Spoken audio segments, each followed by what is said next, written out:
Chhaava cinema release అయింది కదా, ఎలా అనిపించింది? చాలా బాగుందండి. చాలా అద్భుతమైన చరిత్ర. ఎందుకంటే అప్పట్లో మన ముస్లిం నవాబులు పరిపాలించిన కాలంలో ఇలాంటి మహావీరుల చరిత్రలన్నీ కనుమరుగు చేసేసారు.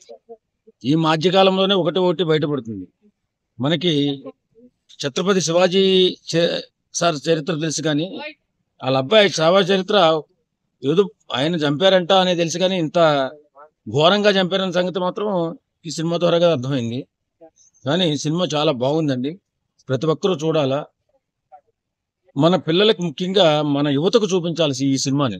ఎందుకంటే మరుగున పడిపోయిన చరిత్రలు మన కోసం ఎంతమంది ఊపిరిలో వదిలేశారు, మన స్వేచ్ఛగా మనం ఊపిరి పీల్చుకోవడం కోసం ఎంతమంది మహానుభావులు త్యాగం చేశారనేది ఈ చరిత్రలు చూస్తేనే తెలుస్తుంది. కాబట్టి ప్రతి ఒక్కరూ కూడా ఈ సినిమాకి వెళ్ళి ఈ సినిమాను ఆదరించాలి. గత చరిత్రలు ఈ చరిత్ర మర్చిపోకూడదు. మన సాంప్రదాయాన్ని మర్చిపోకూడదు, మన హిందూయిజాన్ని మర్చిపోకూడదు. జాగ్రత్తగా ప్రతి ఒక్కరూ కూడా దీన్ని అడ్వర్టైజ్ చేసి ఆ సినిమా చూసేలాగా మన యువతను ప్రోత్సహించాలి. ఇలాంటి సినిమాలు మరిన్ని రావాలని చెప్పి నా మనస్ఫూర్తిగా కోరుకుంటున్నాను. ఇందులో హీరో యాక్టింగ్, రష్మిక యాక్టింగ్ ఎలా అనిపించింది? అద్భుతంగా ఉంది. మరో సావిత్రిని చూసినట్టుంది రష్మిక యాక్టింగ్. ఖచ్చితంగా అమ్మాయి బాగా చేసింది, హీరో కూడా చాలా అద్భుతంగా నటించారు. ఆయన ఎంత బాగా చేశారండి సినిమా. లాస్ట్ ఒక ½ మాత్రం ఏడు బాగదు. ఇంత నీచాతి క్రూరంగా అతి భయంకరంగా చంపుతారు అతన్ని. శంభు మహారాజ్. ఇందులో మీకు ఓవరాల్ గా తీసిన విధానం గానీ, విజువల్స్ గానీ ఎలా ఉన్నాయి? అన్ని వాస్తవాలే. అప్పుడు వాళ్ళు చేసిన దుర్మార్గాలు, నవాబులు చేసిన దుర్మార్గాలు చాలా ఉన్నాయి. మనకి హైదరాబాద్ లోనే ఉన్నాయి కదా చాలా. రజాకార్ రూపంలో ఎంతో మందిని ఆడవాళ్ళని చేర్చి చంపి స్తనాలు కోసేసి క్రూరంగా హింసించి బట్టలు లేకుండా బతుకమ్మ కూడా ఆడించిన సంస్కృతి నవాబుల్ది. అలాగే అక్కడ మరాఠీ మహారాజ్ ఆయన ఉన్నంతసేపు దాన్ని స్వాధీనం చేసుకోలేకపోయారు. ఆ తర్వాత ఆయన కొడుకున్నంతసేపు కూడా స్వాధీనం చేసుకోలేకపోయారు.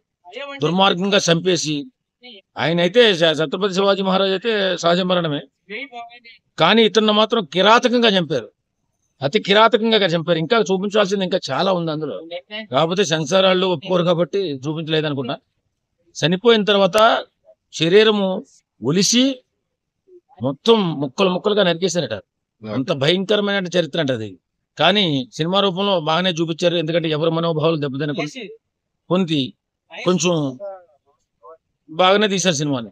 ఇది తెలుగు హీరోకి వాయిస్ డబ్బింగ్ సెట్ అవ్వలేదు అంటున్నారు, మీకు ఎలా అనిపించింది? అదేం లేదండి, అందులో ఉన్న డైలాగులే బ్రహ్మాండంగా చెప్పారు. సెట్ అవ్వడం ఏముంది, బ్రహ్మాండమైన వాయిస్ ఇచ్చారు. ఎవరు సెట్ అవ్వలేదంటే ఏ గోల. ఇప్పుడు ఎందుకంటే మధ్యలో హర మహాదేవ శంభో శంకర అని అరవడం, గోల చేయడం వల్ల కొన్ని డైలాగులు అర్థం కాలేదేమో. కాకపోతే నాకైతే పూర్తిగానే అర్థమైంది, చాలా బాగుంది కూడా. ఓవరాల్ గా ఆడియన్స్ కి ఏం చెప్పదలుచుకున్నారు ఈ సినిమా గురించి? ఇలాంటి చరిత్ర మన బిడ్డలకు చూపించండి. ఇప్పుడు మన పెద్దలు వదిలిన ఊపిరే ఈ రోజు మనం పీల్చుకుంటున్నట్టు ఊపిరి. మనం ఇవాళ వాళ్ళ వదిలిన ఊపిరి మనం పీల్చుకుంటున్నాం. కాబట్టి వాళ్ళని గౌరవించుకోవాలా, నమస్కరించుకోవాలా, పూజించుకోవాలా అలాంటి మహానుభావులు. కాబట్టి ఆ సినిమా చూసి మన పిల్లలు ఇదిరా పౌరుషం అంటే అని చెప్పి నేర్చుకునే విధంగా ఉండాలి.